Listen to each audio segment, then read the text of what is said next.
Test. Testing. I wonder if it works. Let's test audio. This audio is important. Test audio 1, 2, 3. Let's test audio. Audio works. Oh, very nice. I like that quite a bit. Nice, nice. Evening, peoples. I'm just moving my screens around so I can see what you guys see. There you go. Cool. Awesome. Apologies, we're a little bit late. I ran a little bit late with helping another student person as well, because you guys know I do like helping people quite a bit. So we'll get all their stuff sorted out in a little bit as well. But for this evening, we will be working on a couple of corporate photos, but this time around we will be using a Photoshop instead of Lightroom, which means our workflow will be a little bit slower than it normally would be, but in turn that will allow us to do a little bit more finer tuning and finer editing and things as such as well. So apologies, I had a jog to make sure everything works.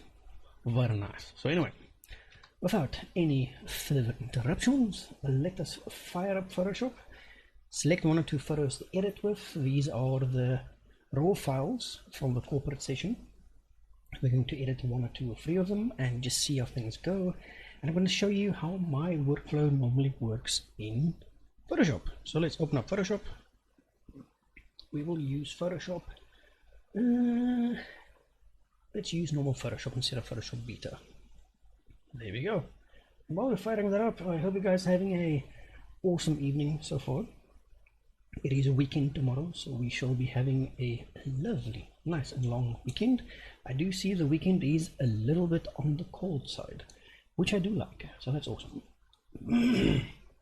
So let's select our first photo to work with. We will go this one. Now, the first thing when you move your photos into Photoshop is, especially if you shot raw, you will see camera raw first before you see Photoshop. Now in this one you can do all of your adjustments, things such as your exposure adjustments, white balance correction, all those types of things. So the very first thing we always do when we edit photos is fix our white balance. A fixed white balance give us nice skin tones, will just make things look much better, much easier, more pleasing to the eye as well. So on camera raw, top right side, we've got our basic adjustments. Apologies, our basic adjustments. And the very first one we see under basic is our white balance. To the right hand side of the white balance, we do have a little eyedrop tool as well. We can press I to get the tool. I'm going to click it and just click on our gray background, which will then color correct our photos for us. It will add a little bit of tint, but we will just double click and reset the tint back to the way it's supposed to be. And there we go. That's fixed our white balance. We can see our white balance is better because the blue tie looks blue. So that means white balance is now correct. The highlights we will adjust slightly, so either for the shirt and all the other ones, but first we always want to fix our white balance. That is one of the very first things we always do. Once the white balance is fixed, we can go down on the list to exposure controls. Now we can make it darker or brighter. We can add contrast, do all the fun stuff. First, I want to bring down the highlights to fix the head, because we did get a little bit of a warm spot on the skin tones on the head as well. But I know that just bringing down the highlights slightly saver should fix that up for us. So let's go to our highlights, move them to the left, and that should fix our skin tones. There you go, skin tones fixed. Nice, easy and fast. Shadows we want to bring up just a tiny bit as well. There we go. Blacks as well, tiny bit up. And clarity and DAs and all those things, we're just going to leave those completely the way they are.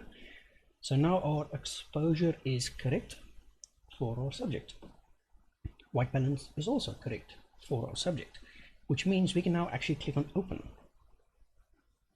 which will then take this photo into Photoshop with our camera raw adjustments to it. Apologies. Which means we can now start having fun. So let's first have a look around the photo and see what we need to fix. Grab my brush. There we go. So we need to fix this spot we need to remove it. We also need to fix the background, this spot and that spot, because those are very important. So the first thing I like to do is I like to duplicate my first background layer. There we go. The reason for this is if I mess anything up on this edit, I can quickly always just switch off the layer and I can see my original photo, which means it allows me to easily compare before and after and just see how things adjust or move as such as well. So the first spot we want to move or remove is the light stand little tip showing. So there's a bunch of tools we can use. We've got the patch tool, the remove tool, healing brush, spot healing brush, a whole bunch of those ones. I like to use the patch tool. So you're going to select the patch tool, you're going to draw a little circle around it to select it, and then just drag it out, and there we go. That's removed the whole spot. I like using the patch tool because I'm lazy and it just makes cleaning up the background very easy and fast for me. We're going to go to the other spot in the background, do a selection on it, just drag it out the way, there we go. Move up a bit where we have a dark spot, select it, and done. There you go, that's now cleaned up our background. Nice, easy and fast. I do see another little spot there, so let's just,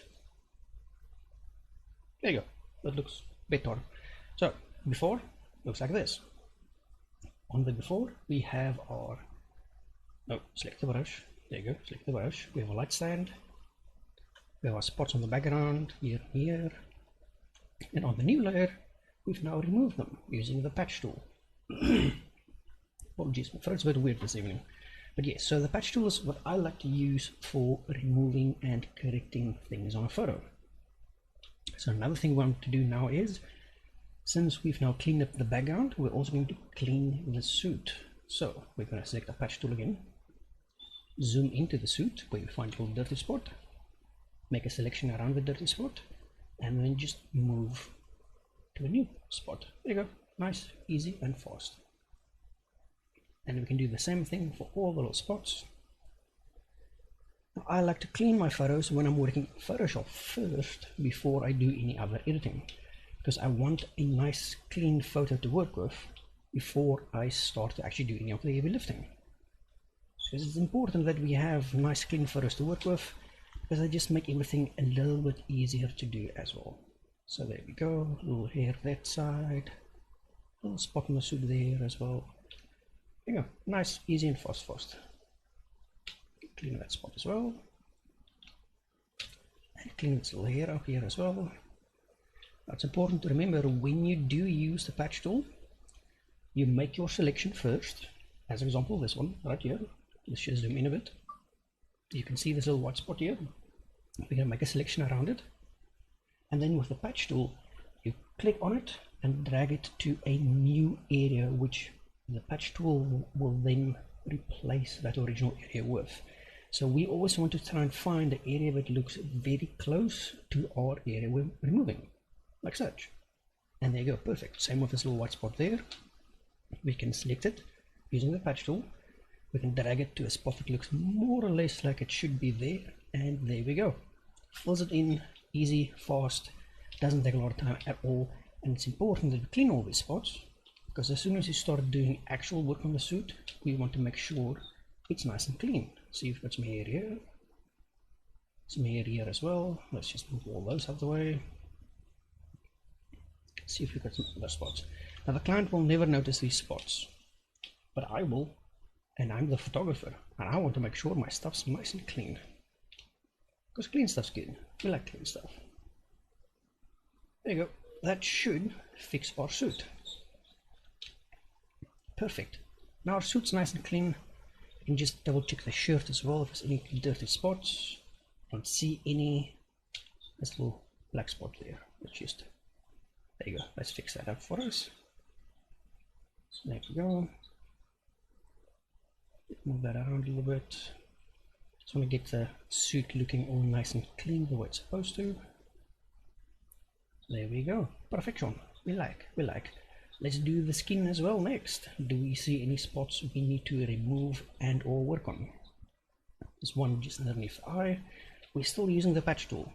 So now that we're coming to the skin tone selection, where we're actually using the patch tool on skin, we need to make sure that if we select this little bit spot there to remove it, that sample spot we move it to matches that skin tone more or less. So I'm just going to move it to the right slightly, and there we go. That's fixed our little spot for us. Same thing with this little spot there. We select a spot, we move it to a spot where it more or less looks the same, and it blends them in together perfectly for us. That's why I like using the patch tool. It's not the best tool for the job, but man, I like using it so much.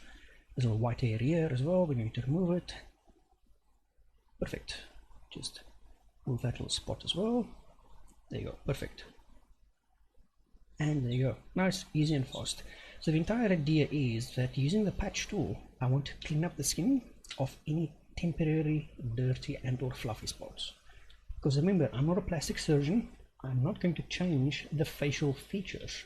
I'm simply cleaning. It's very important to remember that because I'm only cleaning my facial details and things as such, that I'm not actually changing who the person is. Because the last thing we want to do is change the way this person looks completely. All we're aiming for is making sure that it's a nice clean photo. No weird fluffy spots, no weird stuff as such as well. So there we go. That little dirty spot as well is bugging me, so let's clean it. There we go. Perfect. On the ear as well, we've got a little red spot there. A little tiny little white spot there. Let's clean it. There you go. Perfect. Hey man dude, how are you doing this evening? Hope you're doing quite well. If you've got any questions related to Photoshop, ask away and we can get to them. Cool, there we go. So that's now cleaned up our subject and cleaned up our suit quite nice and easy and fast. So this is our before. We've got the background details and such. Just select the correct layer. So this is before, where we had that little spot there, spot there, spot there, and a whole bunch of dirty spots on the suit all over the place. Hey, hi Jessica, hope you're doing quite well. And yes, so we've now cleaned up the suit quite well as the background and the scene, as well as the subject. We've now cleaned everything up. It just looks and fits much better, and now we can start moving over to actually making our adjustments. So the first thing I want to do is work on this shirt. So we're going to go to our adjustments on the right hand side, which will give us access to all our different layers. So I want to brighten up the shirt a tiny bit. So we're going to select brightness and contrast. There we go. We're going to rename it to shirt, so that we know this will affect the shirt. Now this is the important part. We need to mask this out. Can I use a magnifier? Magnifier, there we go. So you see, oh, what the hell is that done? That's done something incorrectly. Let's close it. Magnifier doesn't work, so I'm not able to show you. But anyway, so once you do create the thingy on the right hand side, you'll see that the adjustment layer for brightness has now created the brightness mask itself, or adjustment layer, and right next to it you will see a little mask. So what that mask does is we can now just change something here. So let's make it bright, and we can go to our mask, use a black brush, and everything we paint in will be excluded like this. See, but everything else is still included.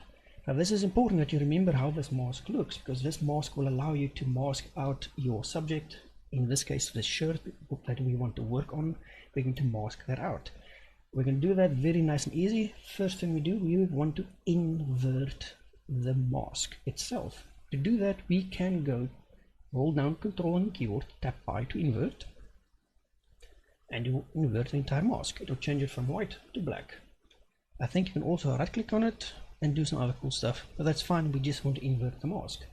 So now that we've inverted the mask, we can now actually use a white brush and paint in the areas that will be affected. So in this case we want the shirt only, so we're going to just do a little rough selection of the shirt. There we go, and on this side as well, and on this side as well. We're going to skip the tie for now because we want to do something else to the tie. There we go. Now we went over the line slightly so let's just remove the mask from the suit. There you go. So now what we've done is we've created a adjustment layer for brightness, and we've now masked it out so it only affects the shirt, more or less.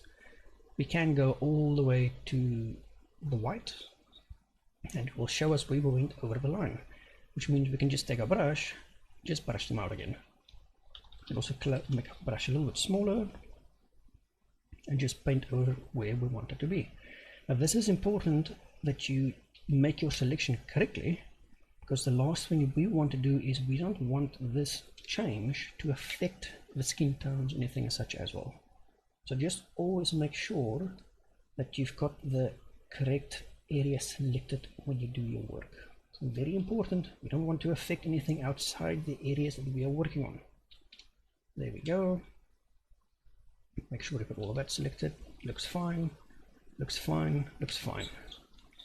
There you go. So now we can make our adjustment for the shirt. It's a bit too bright. There you go. So we want to make the shirt a little bit brighter, like that. We can also drop the contrast or increase the contrast to get different effects. We'll do a couple of things like that. There you go. Nice, easy and fast. So this is before and this is after. Nice, easy and fast. The next thing we want to do is we want to change the blue on the tie. We want to increase the blue a little bit just so it fits the overall scene quite well.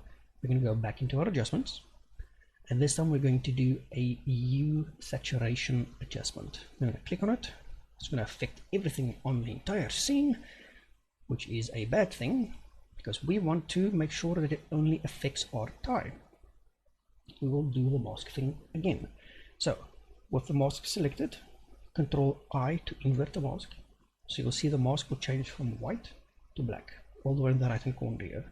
Once it's black, it's not affecting anything in the scene, but as soon as we take our brush and make it white, when anything we change will now be affected. So wherever we paint with the white brush, the mask will be affected. So we want to now mask out only the tie. So using a white brush with the mask selected in the bottom right corner, we're now going to paint over the tie and make sure that we have the tie selected. Now what I'm also going to do is I'm going to brighten this up quite a bit so I can see what I'm doing. We will readjust it and fix it just now, but for now we will just paint over the lines and fix it just now. Using a black brush, we can now fix our selection. There we go. Just like that.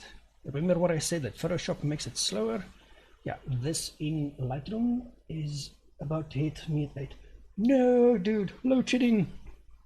Don't worry, this will forever be available on my channel, dude. So whenever you come to my Facebook page, you'll be able to view this photo anytime in or this video anytime in the future, because it will always be available for you.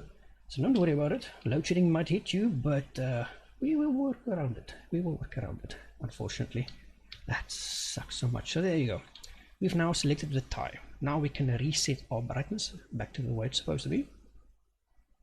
And now we want to increase the saturation on the tie. So the saturation we can move to the right hand side a little bit. So we can make the tie nice and dark blue. There we go. The brightness we can also just adjust slightly, so have it down. There you go. Tie looks cool. Now we rename this layer to tie. This way we know this layer affects our tie, this layer affects our shirt. It's important that we know which ones affect what, so that we can in future, when we do need to make changes, easily come back to the original saved file, make those adjustments to whatever the client might need. Maybe the client says, hi, I would like my tie to instead be a different color. Because we've made that selection, we cannot change the color of the tie, because we're only affecting the tie. So yes, you can do cool things if you set up your selections properly. That is why it's important that you play with your masks, play with your selections, and make sure when you do select something that you select it properly, because it's going to save you a lot of time in post. Cool, so that's our tie, our white shirt as well. And now the next layer is going to be the suit. So on the suit we can do a whole bunch of cool stuff. First we want to go to vibrance and just see how that affects the suit. Doesn't do too much to the suit. Suit has a tiny little blue in it, but that's fine for now. So what we want to do next is let's go to a brightness adjustment. So we want to add a bit of contrast, remove a bit of contrast, add a tiny bit of contrast to the suit only, and maybe just bring up the brightness just a tiny bit. There you go, that should be good for our suit. Now the same thing, we're going to select our mask, invert it using Control I when you've got the mask selected, and then using a brush, which is white, we can now paint over the areas that we want to be affected. So to easily see what areas we're painting over, we're going to increase the brightness on this adjustment by quite a bit. So now we'll have a really good indication of what we're affecting when we brush. There you go. So first one, we're going to grab the suit. We're going to go over the line slightly so ever, but that's fine because we will fix it just now. There you go. Take a black brush and now we can fix our selection. There we go. Just make sure we mask all the stuff out. It doesn't need to be in our selection. Important is to check your edges, because as soon as you have things that go into the background, you may affect your background in a bad way. So there we go. Just make sure you've got the entire suit selected, because the suit is what we are working on next. There we go. Just remove that from the background. There we go. Sorry, Photoshop is very slow to do this, and that's why I would normally use Lightroom for this type of editing, because it allows me to just do this so much easier and faster. And there is most likely a faster one in Photoshop as well. Cool, there we go. Now we're only affecting the suit, so we can bring that brightness down again. So brightness we want to go up tiny a little bit, and then contrast we want to increase as well, just so we can get the suit not looking all nice. There we go. That looks fine. Yes, that looks fine. There you go. Perfect. There you go. So that's the suit. Easy, easy, fasty.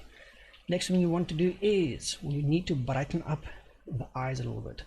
Now the reason the subject's eyes are so dark is because the subject's eyes are actually set deep into their head. Some subjects do have this, where the eyes aren't in the front of the skull quite easily, they're a little bit further back. Not a problem. We're going to go adjustment layers, make our brightness / contrast layer again, call it eyes. Call it eyes, perfect. And we're going to just brush in the brightness. We're going to take it up a little bit. There we go. Control I to invert the mask. And using a white brush, we can now just paint it in. There we go. And this side as well. There we go. And now we can just make this adjustment so it looks natural. A little bit brighter. There you go, a little bit more contrast. There you go. We just want a little bit of a pop on it. We don't want it to look unnatural, we just want it to look very nice and good, like that. That's perfect, like that. Cool. Next thing you want to do is want to increase the irises a little bit. Just give them a touch. We're going to go to our brightness / contrast again. On our adjustments, we're going to just make it bright as hell, so it affects the entire scene. Invert our mask, and now we're going to paint in only the eyes, the irises. There we go. And there we go. Went over the line a little bit. We can fix it easily. There you go. Perfect. And now we can make our changes. So we're going to reduce the contrast and increase the brightness a tiny bit. There you go. Just we can get the eyes just a tiny bit brighter. We don't want it to be overly bright. We just want it to be a tiny bit bright. There you go. That looks much better. See? And that's easy. So let's group all of our edits that we've done. To do this is very simple. We're going to click on our first edit, hold down the shift key and click on the top edit, and then right click and select where is that button? Group from layers. And then we have a group. So we can switch the edit on and off, easy and fast. Very nice. We can also now go into our different layers and do different adjustments for all the different parts of it. Just making it much easier to work with, and just overall things just tend to work a little bit better as well. So next thing we want to do is do a little work on the background. Now Photoshop's got this really cool feature where you can click on select subject. So we're going to click select subject, give Photoshop a minute or two to do the selection of our subject, and then we're going to invert the selection. To do this is easy. We're going to go to select and click invert. So what this now has done is this now only affects the background, because we told Photoshop to select a subject. Photoshop selected the subject quite nicely, and then we told Photoshop no, I want the inverse of that, and now we've got the background selected, which means we can now go to our adjustments and we can select which one are we going to do. I want to make this a little bit blue, so we're going to go to hue saturation, and that has now created a layer with the background selected, where we can darken it down quite a bit, brighten it up as much as we want, or we can even change the color of it, which we are actually going to do. We want to make this blue, so we're going to go to blue a little bit, add some saturation to it, and just adjust this. That's doing some weird stuff. It's a bit too much on the saturation. Yes, so let's just make it a little bit blue. There we go, and darken it down slightly so ever. There you go. See, now our subject is looking very nice. So this is before and this is after. We're going to call this background. There we go. Now what you'll see is our adjustment has also now affected the subject's ear.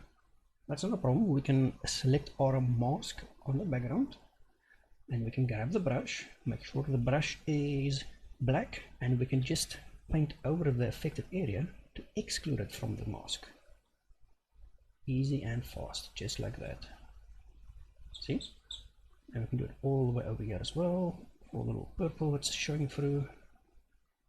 This is why it is important to refine those selections. On the other ear as well, we've got some affected area. Again, we've just got the mask selected using a black brush, and we're just brushing them out. Nice, easy and fast. There we go. So that doesn't affect our overall quality of the photo as well. There we go, just doing it nice and fast. There you go. Very nice. See? Easy as far. So what we've done now is we've done quite a bit of stuff. With the background layer now selected, we can also go to the top where it says filter. Wait, do I have a random selected? Yeah, that's fine. Let's do that one. Yes, cool. It's fine the way it is. I actually quite like it. So there you go. There's our Photoshop edit on it. We now also need to do just the teeth and the lips as well. So for the teeth and lips, we want to go adjustments. I want to go hue saturation for the lips, and then let's just make this bright as hell so we can invert our mask again. Once again, just select your mask, Control I to invert it, make sure the brush is selected with a black color, and just paint over the lips.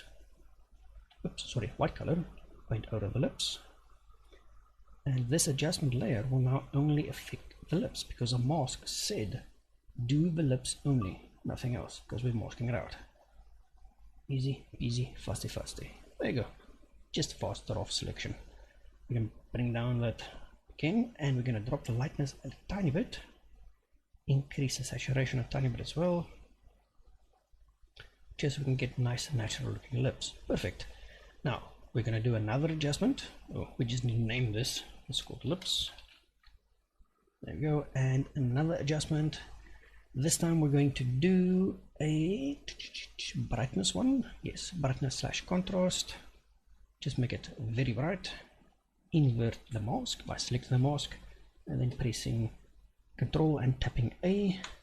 Invert it. Make sure our brush is selected. And now we're just going to brush in the teeth.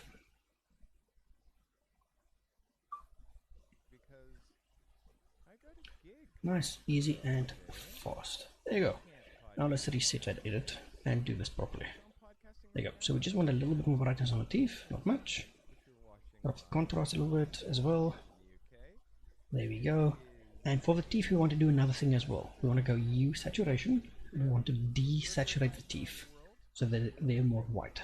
So saturation all the way to the left, select a mask, Control I to invert everything, make sure a brush is selected once again with a white brush and paint over the teeth. And then we're just going to bring that back up again and actually do this correctly. There you go, teeth are selected. It looks a bit odd, so let's go back here, drop the saturation, and we're just going to drop it slightly so ever, just to whiten it a little bit. There you go, perfect. Brighten it up again, just a tiny bit like that.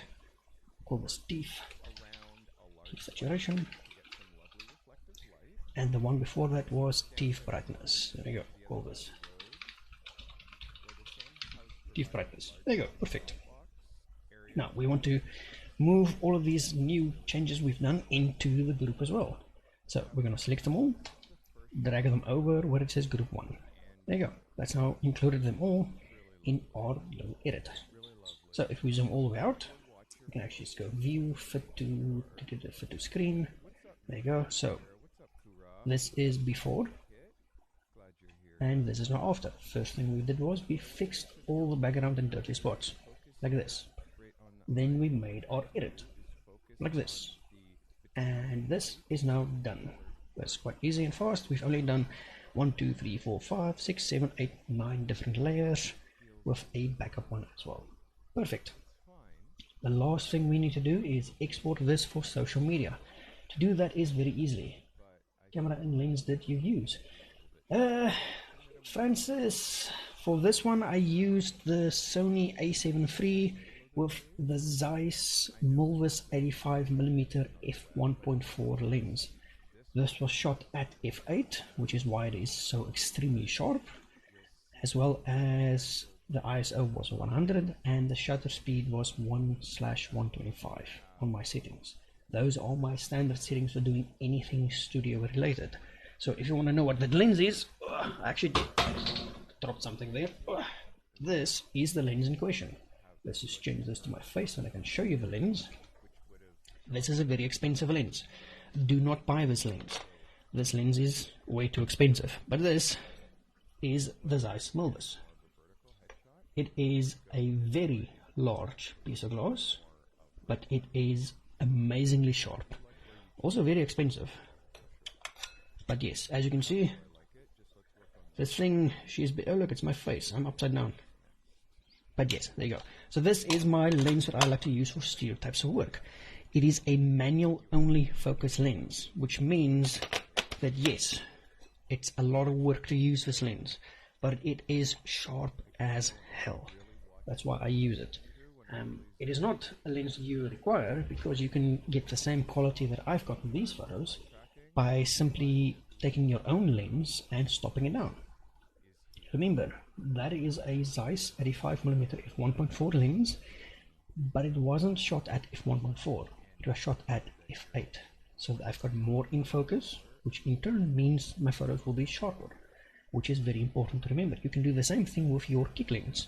You can use your 18 to 55 kit lens, zoom out to 55mm, change the lens to not Leica, not like other lenses. Actually, Alan, I did have a Leica once. I didn't like it that much.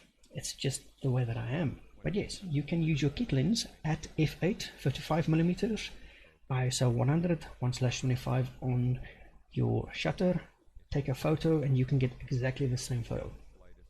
With some differences, because Canon, or depending on the body that you use, you might get some color variations, but if you shoot RAW, it doesn't matter which camera brand you use, because you can just adjust your colors, so it doesn't really matter that much. But yes, I like to use the Zeiss. I also have this lens, which I should sometimes use for portraits. This is the Fujifilm. This is the 50 to 140mm f2.8. Also a really decent portrait lens, but I don't know, I haven't used it yet for portraits because I've got the Zeiss, but it is a really good backup lens. This at f8 will give me more or less the same level of sharpness as the Zeiss lens gives me. Come on, just go back on there. There you go. Cool. Lovely lens. Awesome lens. And I also have another lens which is on my camera. This one. I can't show you what it is because this lens technically doesn't exist. Yeah, funny story about that one, but I will do a video about it and tell you about it. Because that is one of the weirder ones you will hear. But yes, Alan, on a Leica you can get exactly the same as well. I guess the power just went off or on. On a Leica you can get the same thing as well. But for me, I like things that are cheaper and easier to walk around with. If I lose a Fujifilm X-T4, it is cheaper than losing a Leica. It is just the way it is. We live in South Africa. If I need to, it's on Fuji. Oh, the Fuji with the M-mount adapter? Nah, Zeiss is still sharper. Just one of those things. This lens, the Zeiss 85mm f1.4, this one, is the sharpest lens I've ever owned in my entire life. And I've used hundreds of lenses from medium format all the way to Leica lenses and everything else in between. And this thing, this is sharp as hell. You do not get sharper than that. You do need to open manual focus though. Oh, the mystery lens. I can't tell you about it. It is called Prototype 838. That's literally what it's called. It might or might not be something, but yes, I'm going to do a separate video covering that specific lens itself, because it is a prototype lens from a lens manufacturer. So it's a little bit different than your normal lenses. It still is very sharp, but it might not even go into production. So that might be a one-of-one lens. I don't know. I still need to test it, see what it does and stuff like that, but that's for future use. For now, we're doing Photoshop. So let's go to our export settings for when you export your finished edits from Photoshop. This is very important, excuse me, because we are exporting for Facebook. So we're going to go File, Export, Export As. It's going to do a little pop-up block like this, by a pop-up block, and inside this little block we want to make sure our format will be JPEG. Quality we can put up to 7, that's fine. And now the very important bit, we need to resize this. So in the image size block, whichever your width or your height, whichever one is the highest number, I'm going to change that to 2048. Press tab. So what this will do is this will now resize the photo on the longest edge to 2048 pixels, which when you upload this to Facebook gives us really awesome quality, because Facebook will not touch this photo. So inverter just switched on, apologies, might make some background noise. It sucks so much. But yes, so we want to export at 2048 on the longest edge, so whichever one of your height or width is the larger size, we want to change that to 2048. Press tab and it will give us our perfect resized photo. We can just say export, select location, desktop, just gonna call it like that, and just say save. Easy as that. And now we've edited our photo, we've exported it correctly for Photoshop to social media use, and now we need to save this photo, because remember, we created layers, and in future if we want to change these layers we need this file. So we're going to go File, Save As, and select Desktop and call this Portrait 1 and click Save. So what this will do is yeah, it's fine. This will now create a PST file for us, which we can then in future open up and get all the same edits again. We can now close this file. Oh, it's busy saving. That's a big file. Sony A7R3 files are huge. It's just one of those things. They do take a while to save PST files, especially if you do a lot of editing. So while this is saving, this is also one of the big reasons that I like the Fujifilm sensor so much. Thanks for the information. It looks like you used a one light setup for the studio. That's correct. I only have one light for my studio. It's actually quite a fun light. I do have the full setup. Give me a second, let me pull that up for you quickly, then I can show you the setup that I use for my studios, or my studio photos at least, because I do like my... Why is this thing making noise? Oh, did that make noise in the background the entire time? No, that is... Yeah, there's a video currently going on with some critique on my own work. Had that going in the background. My bad, my bad. I just muted the thing now as well. We just type them here. Sorry. Join in a sec. Real fast. Send.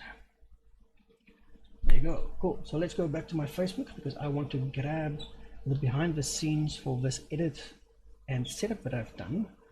And then I can explain to you why I do the thing that I do. There we go. Here's a photo. Move the photo out and move it over. There you go. So here is the photo that I used for this specific portrait. Now what you'll see is I only have one light going, which is always set to exactly the same power level. My camera is set to exactly the same settings always, as well as my subject is always placed exactly the same distance from my background. This setup uses one light, one reflector. The light will cost you $2,500. The reflector will cost you $500. That's it. That's literally all you need. The softbox that I use, it's not actually even a softbox. It's a umbrella, which also costs you $500. So what that means is my entire studio setup costs less than 5K, and I can do commercial headshots like these, which have just closed. Let's open it back up again. Yeah, man, open up. Come on, so close. There you go. See, so this commercial portrait for my client was taken with a studio setup that cost less than 5,000 Rand to do commercial headshots. That's how cheap it is to do commercial headshots. It's not stupidly expensive. You just need to make sure that your lights are positioned in the correct spot so that you can get the correct light to work with in the first place. You need to make sure your lens is at f8 or f5.6 where it will be the sharpest it can be, and then your ISO, just base ISO 100 to get nice clean photos. Shutter speed 125 and or above. 125 is a good place for me to be. I like 125. I'm adding light anyway, and then I just blast away. So this entire setup takes about 10 minutes to set up at a client's premises, and I can literally get somebody in, take a photo, rotate them out, take a photo, rotate them out, take a photo.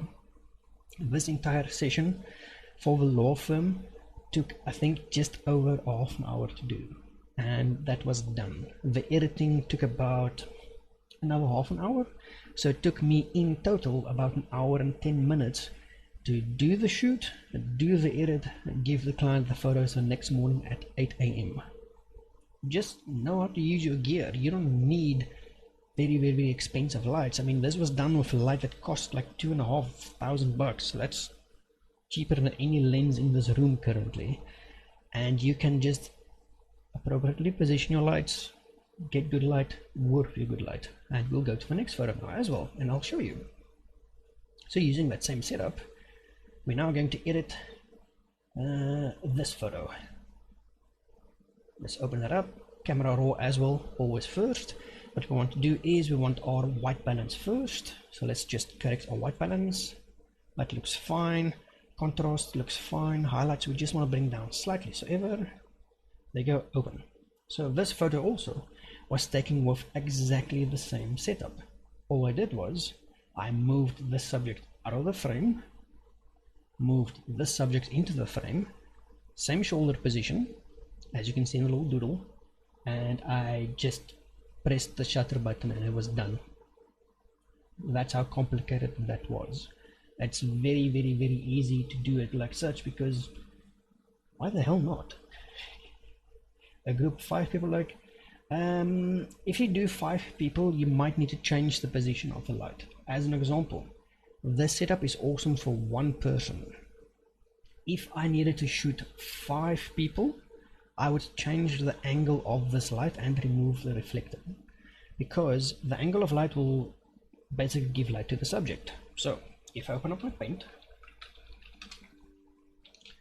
MS Paint, so I can make a doodle, hi doodle, and what this will do now is allow me to make big lines. There you go, big lines. So if my camera was this side and I had 1, 2, 3, 4, 5 subjects to take a photo of, and it's a group photo, the first thing I'm going to do is make sure we're all standing on the same plane, because this means if I focus on the one person standing there, as long as they're all standing on the same plane, that means all of them will be in focus. This is important because if they're not standing on the same plane and you shoot the photo, some of them might not be all the way in focus. So first thing we want to do is move them all to the same plane of focus. Let's delete that. So we're going to move them 1, 2, 3, 4 and 5. There you go. So we want to make sure we're all nice and even in a line, because as soon as they're evenly in line and my camera's in that same line, then that means if I just focus on one of them, any one of them, the rest will automatically also be in focus, just making life a little bit easier for you. Now, as for your lighting position, we're now going to move our light to the left or right of the camera. We're going to also angle the light differently. So if we draw it like this and our camera is here shooting that way and our subjects are all standing here in a nice straight line, and just do little leggy, I suck at drawing. Let's just like head, subject, eye, smile. I'm bad at doodles, but anyway, so camera's this side, subject is that side. So our light's going to be on this end, angled like such. So instead of having the light angled downwards like you saw in the original photo, we're now going to angle the light appropriately, still slightly tilted forward, and aim the camera just underneath the light towards our subjects and take that same photo. Focus on the one subject. All of them will be in focus because they're all on the same plane. Angle your light correctly, bump up the power on your light because you're going to need a little bit more power, and then take a photo. Okay, very important. We do not want this light to be too close to the subjects, because that way you will only give light to those amount of people. We want this light to be back far enough so that the light that it throws out will catch all the people. That's very important to remember. Some of them will have a little bit more shadow on them, but that's fine. We can adjust our light left or right, but remember you need to move your light backwards a little bit more so that your light spread becomes larger. Because if we keep our light there, the light spread's only going to cover those amount of people. If we move the light backwards, we can now cover a larger area by boosting the light of the power, very important, and this will then allow us to cover groups of people using one light. Yes, you will need to move this light either that way or that way, depending on how you want to do this. But normally just having your light more or less in the center with the camera just underneath it, it will give a flatter photo. So you might need to do a little bit more in editing in regards to contrast, but that way you can use one light to do all of this. You can also, if the building has white walls, you can do something very cool. You can bounce the light. So if this is your setup, you're going to remove your softbox and point your flash at the wall behind you. If it's a white wall, very important. If you've got white walls, you can then place your light here, shooting onto the wall, which will then create a very large bounce light. Remember to remove your softbox when you do this, so you can fire your bare light at this wall. Oh, no, give me my doodly. And then fire your bare light at the wall, which will then bounce light back into your scene, which might work better for larger groups if you're using one light. Just remember, if you do this, your camera might need to be in front of the light, with the light behind you shooting into the wall, reflecting light forward. That's also something you can do. The best thing you can do though is practice and just see which method works best for you. You can also get a Godox lantern, which is a huge round softbox if you like popping into it like that, and that will give you a very large spread of light. You can do that as well. They're a little bit more finicky to set up, but you can use them. So you've got a couple of options you can play with.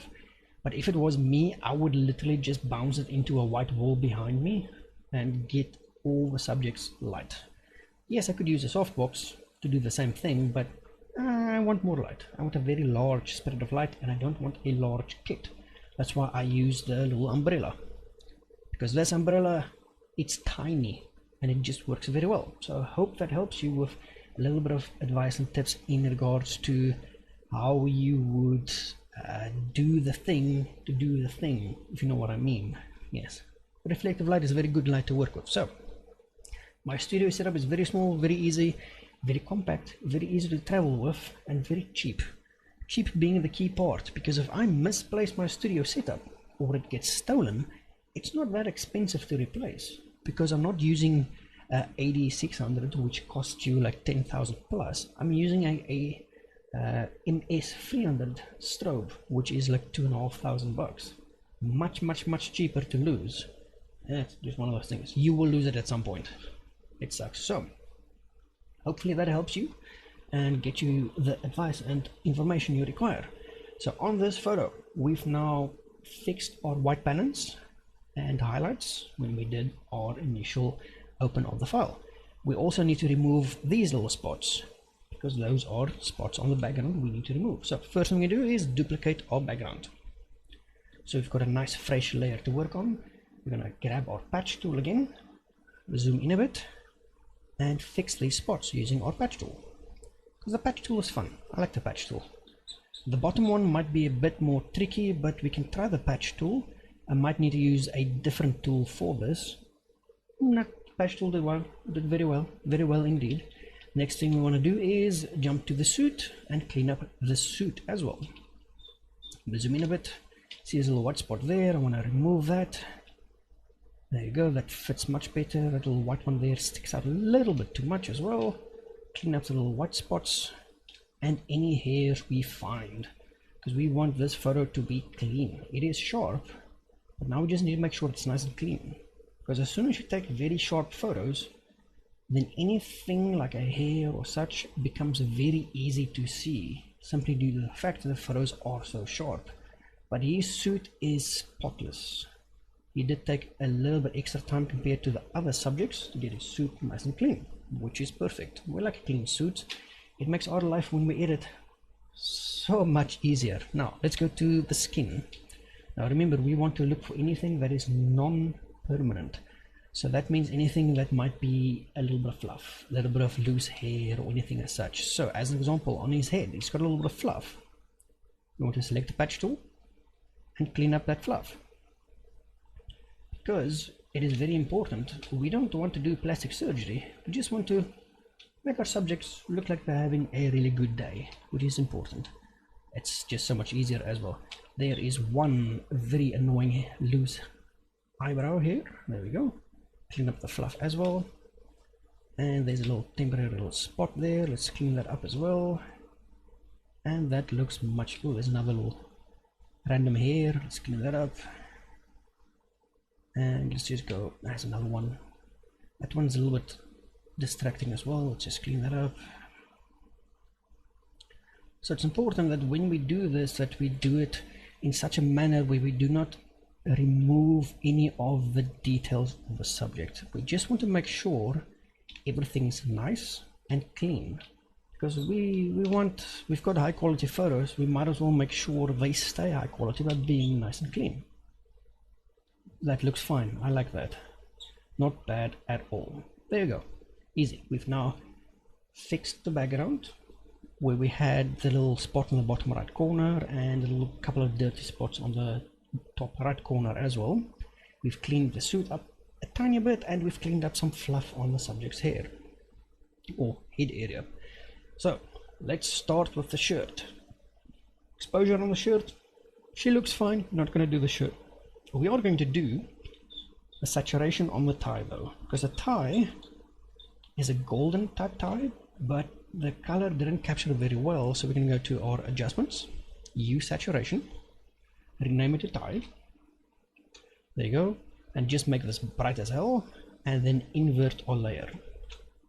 Control I to invert your layer after you select your layer. We need a white brush, and we're going to paint in the tie so we can just affect the tie with our edit, because this way we can just make the tie pop without affecting any of the area around the tie, which is important because we want things to look very nice, especially with this tie. It's a lovely tie to work with. So let's just make sure we get all the tie. There we go. Went over the line a little bit there, but it's fine. We can just change the color of the brush to black. Just remove that. There we go, there we go. Tie is now selected. You can go back here, reset the brightness and increase the saturation a little bit more. There we go, and darken it down slightly. Perfect. I like that. That looks much better. You might need to adjust it slightly again. Yes, let's make it darker a little bit more. There you go. That looks good. I like the way the tie looks now.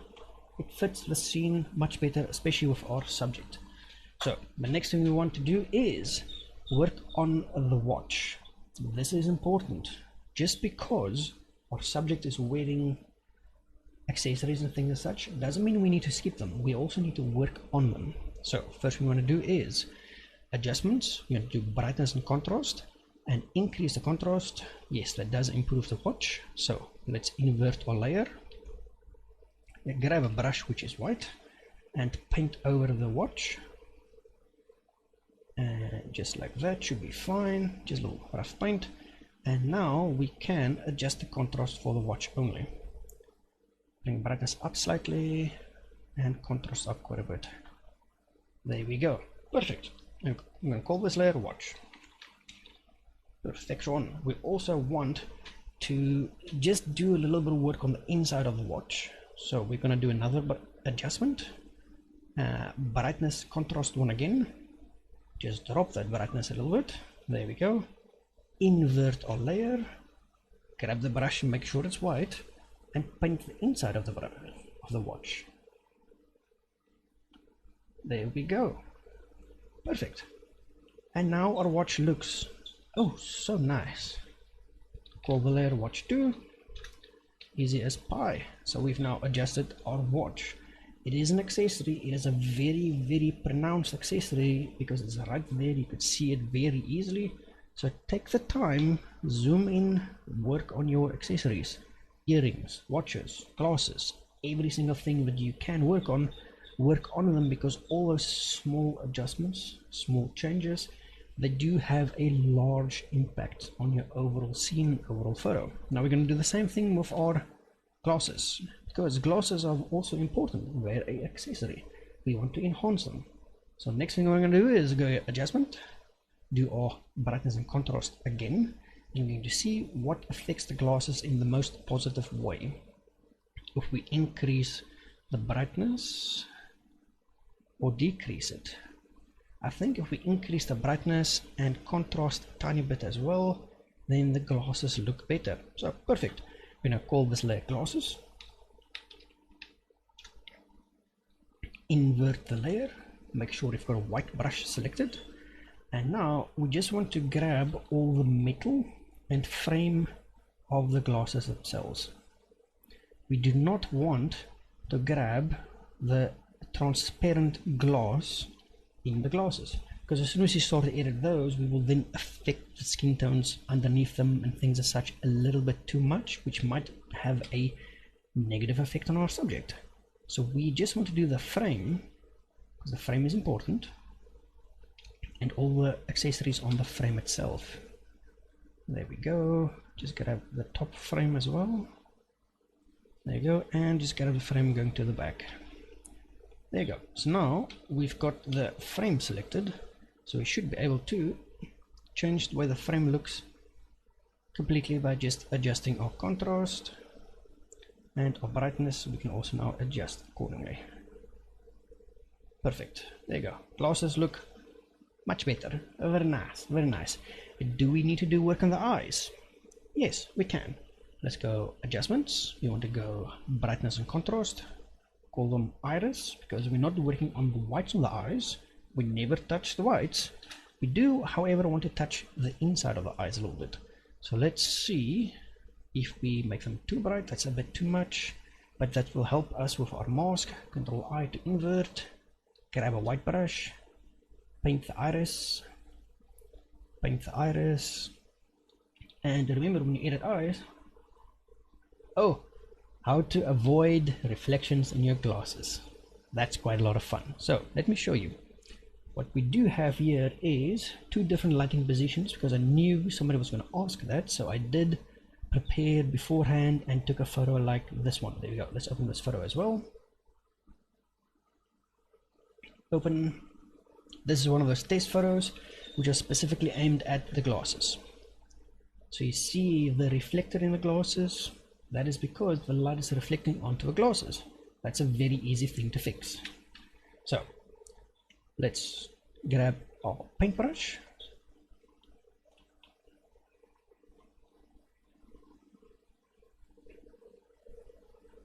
There we go. So let me show you how to avoid reflections in glasses.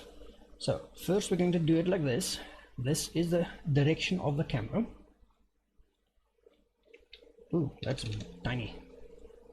C for camera. There you go. And our subject is all the way on the other side. Subject standing here. There we go. Now, we had a reflector sitting here, reflecting light back at our subject. And we had our light source up here, bouncing light back at our subject. So what happens now is, because the subject is wearing glasses, all this reflective light is being caught by the glasses, which then show up as a reflective spot on the glasses. We can fix this very, very easily by simply doing this. We're going to take our reflector or light source and move it so it's angled differently. Because what happens now is, instead of having our reflector reflect light back, we now have clean glasses.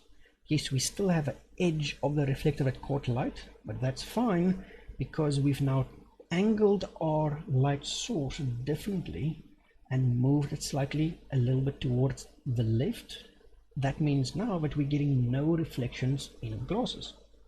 So it's a very easy thing to do. Just change the position of your light, or subject chin up, subject chin down, depending on how you shoot.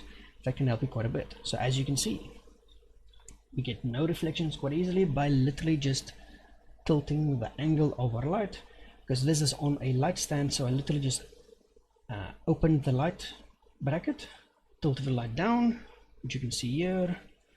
So that was the original angle of the light. So all I did was, on the original angle of the light, I released this bracket and dropped the light down to a 90-degree angle at exactly the same spot, exactly the same settings, and took the same photo.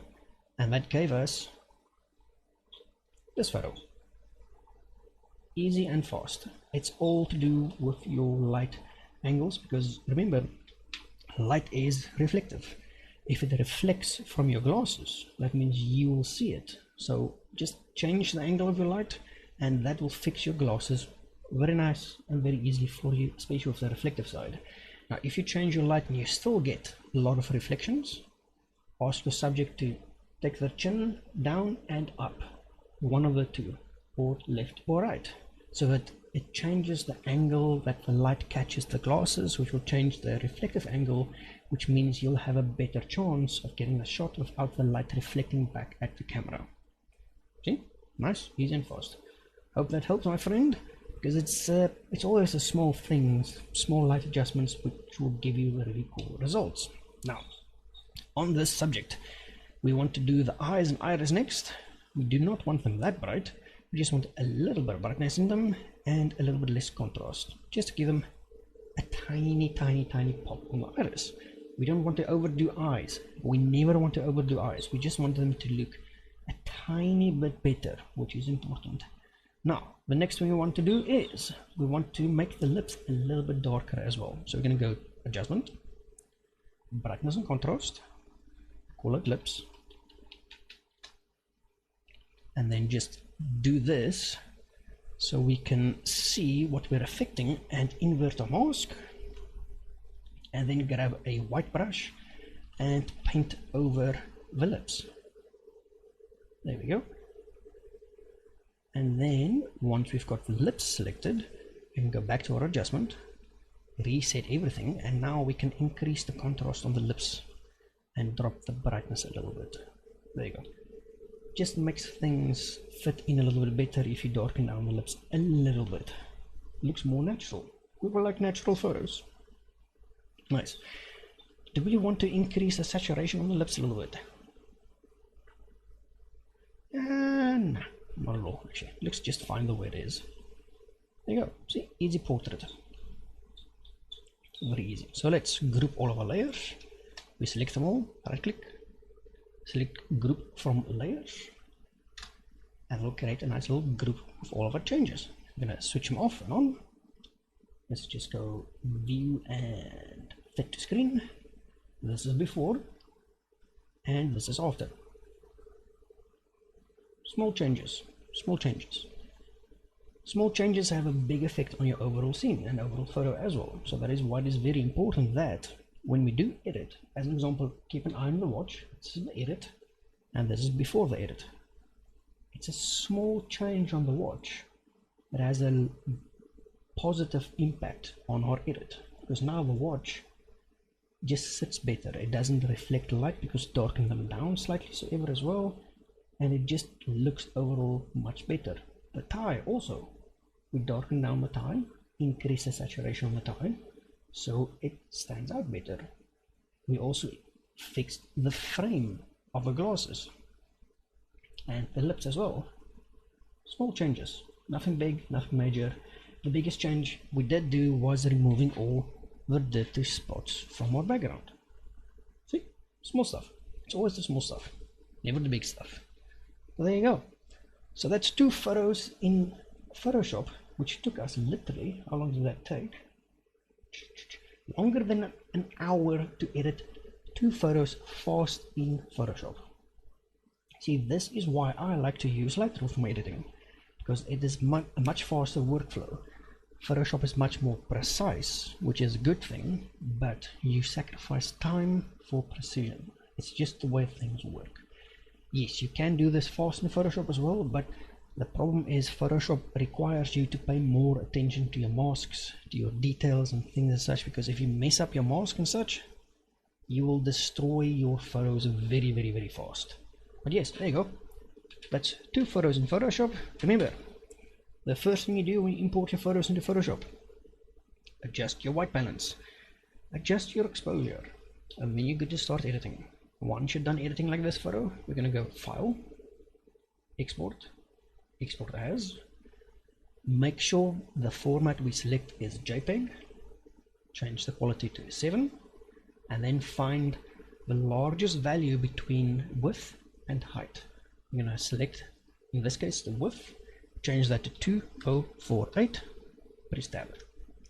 This will now resize our photo on the longest edge correctly for social media use. Click Export, go to our desktop, give it a name, blah blah blah blah blah, save, and that will now export the file for us.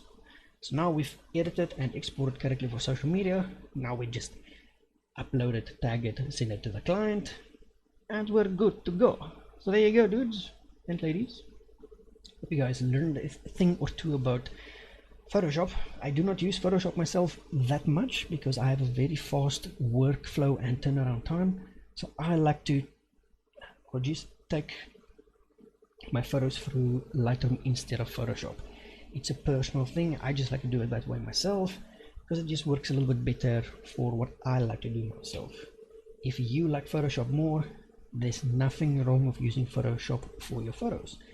Just remember, you need to practice. You need to make sure that you give Photoshop good quality photos to work with. So set your camera correctly when you take photos. Remember, your aperture, yes, you've got a f1.4 lens, but it's not that sharp at f1.4. It will be sharper at f5.6 or f8. That's very important to remember. Yes, you did pay for a low light lens, but remember, a low light lens does get stupid sharp as soon as you start to stop it down a little bit. Don't be afraid to shoot at higher apertures. There's nothing wrong with it. It looks just fine. It will give you super sharp photos. We like sharp photos. So anyway, if you've got any questions, drop them down below. I shall take some time, go through all the comments, make sure I get to as many people as I can, and then hopefully we can all do a little bit more fun with editing. It's quite fun. Anyway, hope you guys had some fun. Thank you very much for joining. Apologies for the little bit later start than normal. Unfortunately, I did run into a few setbacks in regards to time, especially. I had to assist a student as well, which took a little bit longer than I expected, but that's not a problem at all. You guys know I like helping people. So anyway, keep well, keep safe, practice, edit, stop down your damn lenses so you can get sharper photos, and I will catch you guys super soon again. Keep well.